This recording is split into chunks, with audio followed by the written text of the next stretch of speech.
So how does a Trailer Park, West Virginia kid end up being the caretaker of what's left of a legendary guitar company? Stick around and find out. Let's get nerdy. I think it's pretty obvious to everyone that I haven't been around for a while, and I have been busy. Some of you will recall that last November I parted ways with Novo Guitars. I love those people. I love those instruments. You know, sometimes you just gotta do something else. In the midst of trying to figure out what that was going to be, I called my buddy Jason Gano. Jason is the CEO of MIRC in Laverne, Tennessee, just a few miles southeast of Nashville. Jason and I go way back. I think I first met Jason somewhere around 1988 or 1989. Yeah, I'm that old. He and I worked at rival music stores in the early 90s in Morgantown, West Virginia. Over the years, as my playing career took off, it seemed like every company that I had an endorsement with, Alvarez, Bad Cat, Marshall, Korg, Jason's there. So weird. So I called Jason and I said, hey, I know you guys just moved. I'd love to see the new building. He said, come down. So I did. When I got there, he proceeds to tell me this fantastical story. You guys will recall that last September, G&L shut its doors. So sad. Well, Jason went out and bought all of it. As you can imagine, I'm a little shocked. So he essentially bought all of the back inventory and any of the working tooling. Think about that. An entire guitar factory. Now, obviously, companies don't go out of business for no reason. Brian, we saw all of these photos online with stuff in the dumpsters and yeah. There was a lot of stuff thrown out, but it wasn't everything. There were a lot of tools that were dead or in need of drastic repair or were missing parts. As they went through the G&L factory, they would turn a machine on, and if it worked, it got a piece of white tape. That designated that it was going to go to MIRC. If it didn't work or was missing too many parts or made a really hellacious noise, then it didn't get white tape. And yeah, that stuff got junked. But everything else that worked, I have it now.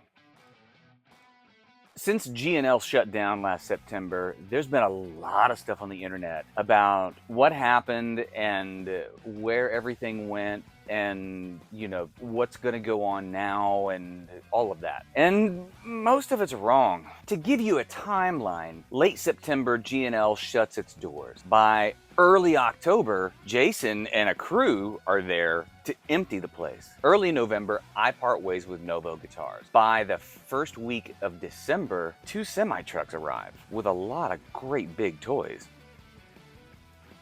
All of that stuff has been stuffed into a 4,000 square foot corner of a 32,000 square foot warehouse. I have been opening skid after skid after skid and box after box after box going, hey, cool, what's in this one? I have sorted, I have cleaned, oh my God, have I cleaned? I have torn apart and refurbished and calibrated and cataloged and all of the things you can imagine. I sorted and stacked about 1,500 bodies, some dating all the way back to the beginnings of CLF. There are tools and fixtures from the late 60s, well over 2,000 necks. It's wild to see how much stuff was actually there.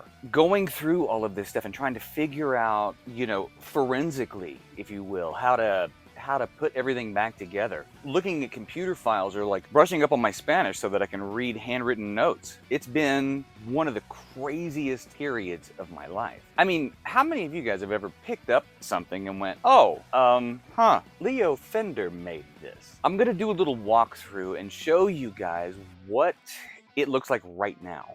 So this is individual parts bins for hardware, gold, black, logo decals for the headstocks.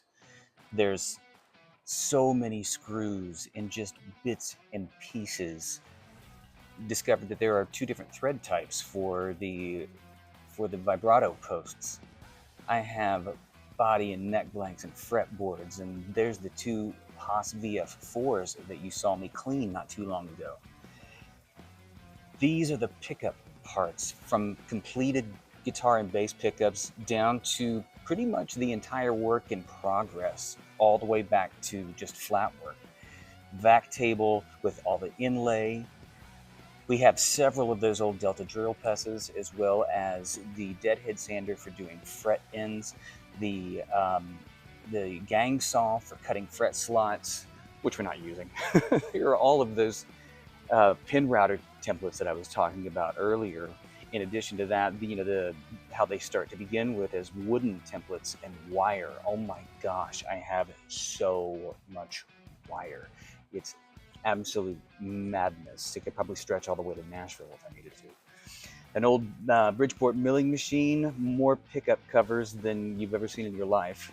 Raw flat work, fret wire, magnet wire for doing pickups in several different gauges. Anyone need like old switch tips? These are pick guards for every model. I've got so many different configurations. The pickup bobbin drying racks here that Ronnie Beers made, the lasers. There's actually 3 of these. Here's the other one. Check this out. This is really, really cool. The Jerry Cantrell signature, Rampage neck, and a Rampage body. Wonder what year this is from. Oh, the first year, 1984. Isn't that cool?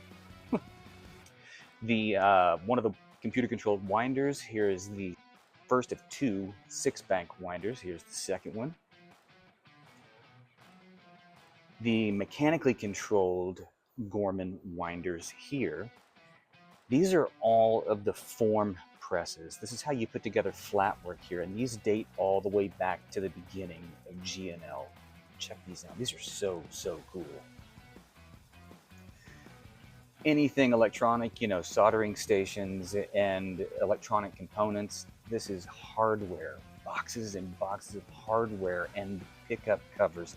Yeah, there's stuff in the cat litter boxes too. They had cats at G&L. This is the second round of necks that I sorted. So many necks. Okay, cool. You have all this stuff, Nutter. Now what are you going to do with it? Well, we're going to use all of this existing tooling to set up a manufacturing facility in Laverne to produce USA-made Mighty Mite. Bodies, necks, pick guards, and a full line of pickups. It's going to be super, super cool. In addition to that, we're continuing to make G&L pickups. You heard that. We're continuing to make G&L pickups. As far as that existing back inventory that I've talked about, if you look at Franklin guitar parts on eBay, you'll see a lot of the bodies, necks, and a bunch of other stuff. Look at the Mighty Mite website where you can find hardware and pickups and all kinds of stuff. Will we make complete G&L guitars? No. MIRC bought the back inventory and the tooling, but not the brand. That's very, very important. As far as the future of what's going to happen with the G&L Guitars brand, I don't know. That's not my call. That is well above my pay grade. What I can tell you is that I am thrilled and completely humbled and so honored to have the opportunity to even be a part of this history. I just can't get my head around it half the time. So let me ask you this. If you had all the stuff from G&L, what would you do with it? I'd love to know. Tell me, like down there in, the thing, space, In addition to all of that, still here in my own shop, there's a new Nutter guitar coming. It's been a minute, but hey, I'm just one guy. Things take time. There are still folks waiting for things to be done by me. I'm sorry, Bobby. So you've wanted to know what happened to all the G&L stuff? Now you know. There you have it. That is what I've been doing. I'm back now. Next week, let's do some fret work. What do you think? Does that freak you out? You worried? Don't be worried. There's nothing to be worried about. Just fret work. Don't fret. I'll see you next week.